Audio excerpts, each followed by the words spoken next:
L'invité de Guillaume Durand sur Radio Classique et Paris Première. Philippe Martinez, bonjour et bienvenue sur l'antenne de Radio Classique. Je disais avec humour que Madame Pénicaud avait envie de vous secouer, mais en tout cas, elle l'a dit de vous et des partenaires sociaux dans son ensemble. Vous lui répondriez quoi ce matin ?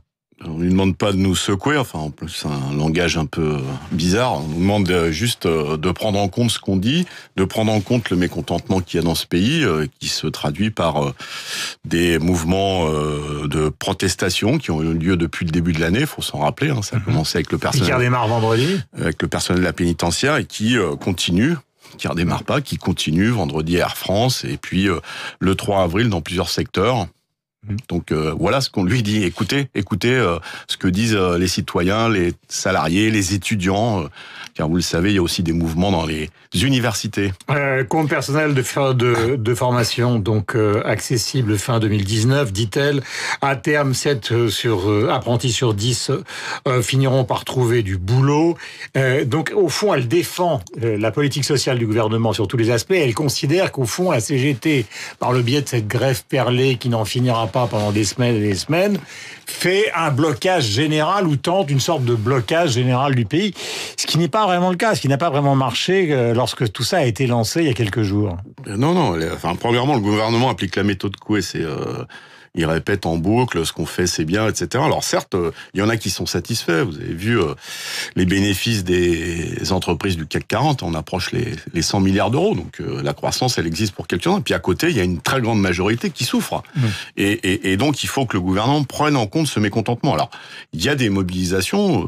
Vous dites que ça n'a pas forcément bien marché. Nous, on considère que ça a plutôt bien marché. Aux alentours de 48 000, c'est pas énorme sur l'ensemble du territoire.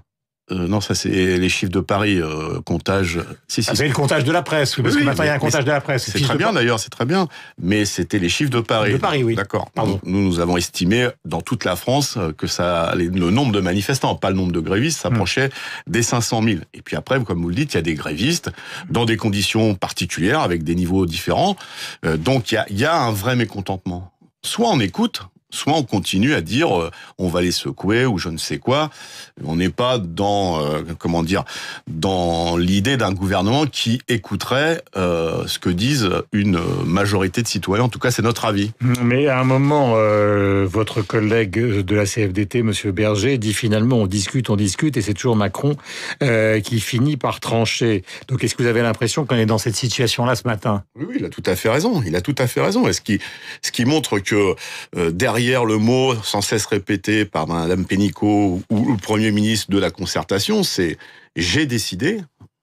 Le Premier ministre et le gouvernement, c'est « j'ai décidé » et on fait ce que je dis. Et donc, on peut s'interroger sur la notion de concertation et dialogue. Et donc, c'est pour ça qu'il y a des mobilisations. C'est quand on a le sentiment, et c'est plus qu'un sentiment de ne pas être entendu, eh bien, on passe à la vitesse supérieure. On a participé à des discussions, mais il faut faire un bilan. Et donc, ce que dit Laurent Berger est tout à fait exact. Nous considérons qu'aujourd'hui, il faut passer à l'étape... Ce qui n'est pas le cas, par exemple, de Force ouvrière, qui est plus souple. Non, je crois pas. Je pense qu'on a un constat partagé sur l'idée que le gouvernement fait ce qu'il veut sans tenir compte de l'avis de ceux qui sont en face d'eux. Mais Philippe Martinez, parlons clairement à ceux qui nous écoutent ce matin. Quand il y a un conflit social dans un domaine, par exemple la Poste, vous en revenez en Bretagne, ou la pénitentiaire, on comprend que les conflits sociaux, ça existe dans l'histoire sociale du pays, on essaye, il y a un rapport de force qui s'installe, on négocie, on obtient des résultats. Là, le problème, c'est que c'est tous azimuts, c'est-à-dire qu'il va même y avoir une grève des poubelles le 3 avril prochain, si j'ai bien compris. C'est tous azimuts. Parce qu'il y a des problèmes partout. La Poste, j'étais à Rennes, saluer 77 jours de grève, les postiers de la Poste Crimée à Rennes. Pourquoi ? Parce qu'on veut leur changer leur journée de travail, leurs horaires de travail, sans leur demander leur avis. Je discutais avec une mère de famille qui me dit, mais si j'ai pu mes après-midi, quand est-ce que je vais voir ma fille ?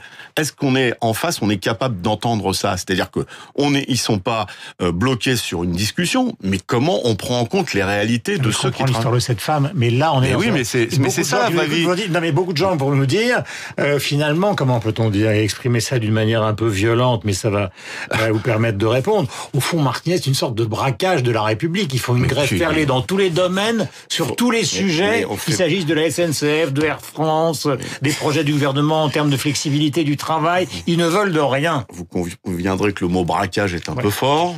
Je vous avais prévenu. Oui, d'accord, mais enfin... En ce moment, il faut faire attention à ce qu'on dit. Nous, on écoute ce que disent les salariés. Les salariés, ils se mettent pas... Vous vous rendez compte, 77 jours de grève, on fait pas ça parce qu'on a envie d'aller à la plage ou je ne sais quoi, parce qu'il y a un vrai problème. Mais c'était dans le programme d'Emmanuel Macron. C'était dans son programme. Quoi, la réforme de la SNCF, pas telle qu'elle est proposée. Donc, il faut écouter ceux qui travaillent. Et nous considérons que nous sommes gouvernés par des gens qui ont un peu de mal à voir la réalité de ceux qui travaillent, les difficultés auxquelles ils sont confrontés, les difficultés professionnelles, mais aussi personnelles. Comme dit quelqu'un, il n'y a pas que le boulot dans la vie. Le boulot, c'est important. On doit pouvoir s'y épanouir. C'est pas le cas aujourd'hui, mais à côté de ça, on doit pouvoir faire autre chose. Vous allez pouvoir les faire reculer sur tous les sujets, l'apprentissage, l'assurance chômage, la SNCF, mais pour qu'on n'engage plus des gens sous statut, etc. C'est impossible. Pour l'instant, faut pas renvoyer la balle dans notre... Autrement, ce sera les ordonnances partout. Mais c'est une façon de gouverner, mais c'est une façon de gouverner démocratique et le fait d'écouter ceux qui sont pas contents. Quand on envoie des nervis déloger des étudiants avec la bénédiction, si je puis dire, du doyen de l'université, vous croyez que c'est des méthodes, ça? On attend une réponse claire. D'accord, le doyen n'est pas un envoyé spécial d'Emmanuel Macron ou d'Édouard Philippe. Mais on attend une réponse claire, par exemple, du gouvernement sur le malaise dans les universités. On est face à un gouvernement qui dit on peut discuter, mais je fais ce que je veux. Vous l'avez dit vous-même, regardez la formation professionnelle. Nous n'étions pas d'accord avec l'accord qui s'est négocié, mais au moins... les partenaires sociaux, comme vous les appelez, avaient trouvé un terrain d'entente. Eh bien, la ministre, elle arrive et elle dit « Ce que vous avez discuté, j'en ai rien à faire, je fais ce que je veux. » Vous croyez que c'est des méthodes de gouvernement? Enfin, c'en est. Mais 500 € par mois pour compléter sa formation professionnelle, c'est ce qu'elle propose. Elle propose de transformer ce qui était des heures. Avant, vous pouviez aller à une formation avec tant d'heures. Maintenant, c'est de l'argent. Oui, c'est de l'argent. Eh bien, c'est pas la même chose. Parce que 5 000 euros sur 10 ans, ça fait rien comme formation. Vous voyez, vous ne craignez pas qu'à un moment, il y ait une sorte de lassitude des Français? Parce que dans un triptyque qui est les syndicats, la population, au fond, vous savez très bien qu'il y a un calcul politique. Du côté du pouvoir, ils disent finalement Martinez, il va lasser. D'ailleurs, regardez, Force ouvrière, ils sont pas exactement sur la même ligne, ils sont plus souples, etc. Martinez et la CGT en général, elle est aux côtés des salariés. C'est pas Martinez avec ses petits bras musclés qui fait la grève à Air France, à la SNCF, dans les universités, à la Poste, dans le nettoiement, etc., etc. C'est les salariés qui choisissent ça. Ça se fait avec les salariés. Il n'y a pas une puissance au-dessus qui appuie sur des boutons pour faire arrêter le boulot. Enfin, ça n'a jamais marché. Les gens qui nous écoutent ce matin, on a l'impression qu'il y a zéro discussion possible entre le gouvernement et vous. Ils ont raison. Il y a zéro discussion possible. On fait ce qu'on veut.